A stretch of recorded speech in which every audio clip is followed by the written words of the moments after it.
let's say that you're the admin of a page that's 5 million likes, and I like this page, and Alicia likes this page, and everyone here has liked that page. But I, in the past, have liked some of your posts, I've commented, I've tagged things in your posts. He's never liked anything of yours, he's just liked the page, and then he never came back. I would be much more likely to see one of your posts than he would. And it would be a direct combination of other things, like how many of his other friends are posting at the same exact time, what's their edge rank relationship to him. If he has 5 brands that are all posting at the same exact second, and 2 of them are ones that he interacts with all the time, Facebook's system is going to post those 2 over your post because they want the brands and messages that are going to keep him on Facebook the longest. We definitely encourage folks to use all the different social platforms. We never say just use YouTube, it doesn't make sense.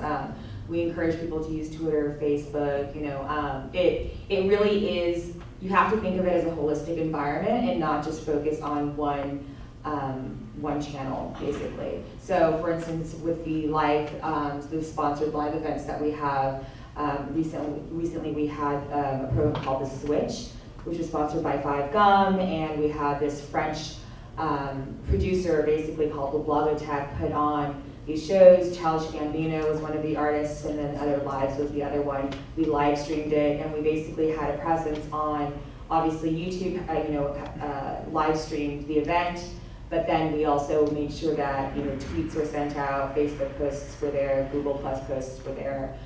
So it really is, I think that you have to focus on all social platforms, not just one.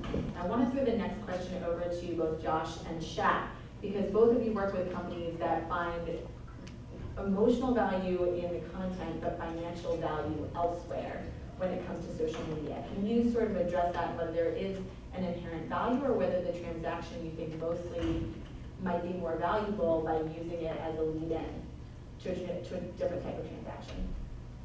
Well, I think that e-commerce through social is still in its infancy. It's not easy to lead from social to a transaction. It's still more of a discovery place, and the challenge that many brands find on Facebook is consumers may interact with them and go for discovery, but then they might leave Facebook and go somewhere else to do the transaction. So how can you still control that transaction or benefit from that transaction? Or lead that consumer to you or to your place elsewhere out of Facebook to do the transaction with you is a real challenge. The really important issue to understand if you're a brand or an artist is a brand really on Facebook, is that it is a two-way communication tool. So you really have to let go of the old misconceptions of, oh, I'm going to treat it like email. It's just a one-way broadcasting kind of thing, and I'm going to put stuff up that I think I know what my fans want to see or what my consumers want to see. I'm going to put it out there and let them see it. You do have the opportunity to create those back and forth discussions with your fans or your consumers, and those are the type of campaigns that really take off. It's about engagement and immersive engagement. So you have to come up with a matrix or a special campaign that's really going to draw the attention of the audience and get them to interact with you, not just read and react, but actually interact with you and interact with each other. And that in turn can spin into convincing them, really winning their hearts and getting them to make that favorable decision to go spend money with you. We approach things not from the artist perspective necessarily, but we generate a lot of revenue for artists because music is still such a passion point for so many consumers that when a brand, a good example, we do a lot of work for Diageo and their brand Smirnoff, and they do social media based giveaways of major artists' content, and they find that the engagement that creates, and our mantra at digital is engagement is the new marketing. I remember when I first got out of business school, there was a saying that 50% of your marketing budget is wasted, you just don't know which 50%. Well, that's just not true anymore. Social media and the new marketing tools enable you to target your audience in a way where you know where your marketing is most effective. And when brands like Diageo are doing things around music, not even necessarily the giveaway, just asking questions, what kind of music do you like, what's your favorite artist coming out, they see 5,000 responses to those posts. They see 2,000 likes to posts like that, way beyond what they see for any other type of marketing that they're doing. So the fact that we're layering in these artists and the passion around that, and then when they get into the giveaway section, when there actually is, they see tremendous response, and they're happy to pay full price for these downloads, just like any other consumer. So this is a great value for the artists to be involved with these brands who are achieving their marketing goals just by being associated with some of these artists. And so we see it as an intrinsic piece of the marketing for a lot of major brands who are, frankly, only promoting their Facebook presence now. I mean, I can remember a year ago when you would see a TV commercial for a brand, let's just say it was Oreos for the sake, you would see Oreo.com on the screen. Well, now you see that same commercial, it's Facebook.com/Oreo. So this is where they're investing their marketing dollars, and once they've got a fan, I mean, one thing I tell people is it's one click to like a brand and one more click to unlike that brand. So if you don't offer them a reason to stay there and be engaged, you're going to lose that audience. Engagement is the secret to the success for these brands, and then being able to associate themselves with the artist and pay willingly to do so is a win for everybody involved. One thing I think everybody recognizes is that when you're posting content, you get a lot more interaction, and then that really turns your fans into markers where, particularly if you're posting really unique content, like, for example, the remix contest we run, the artist posts a remix, and it'll get thousands of likes, which then that shows up in all of their friends, where it's really about giving the fans a unique piece of content that they can then share. So it's not necessarily the message coming directly from the artist every time, but the fans are spreading their word of mouth and sharing that content, which then brings the friends of those users back to the artist page.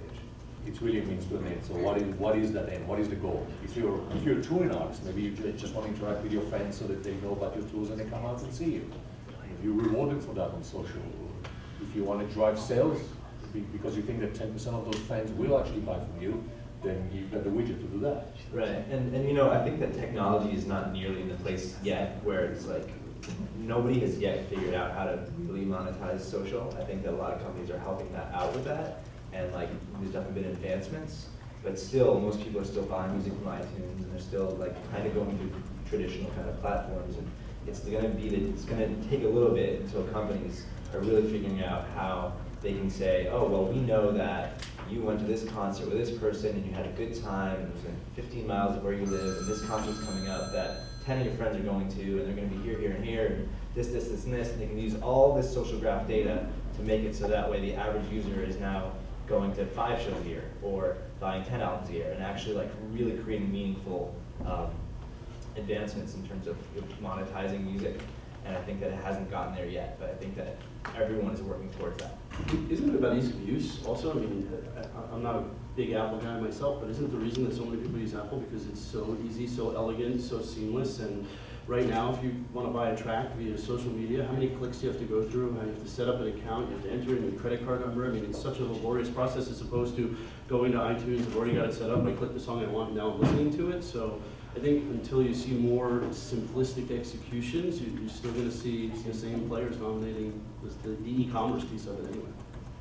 I do want to comment though on monetization.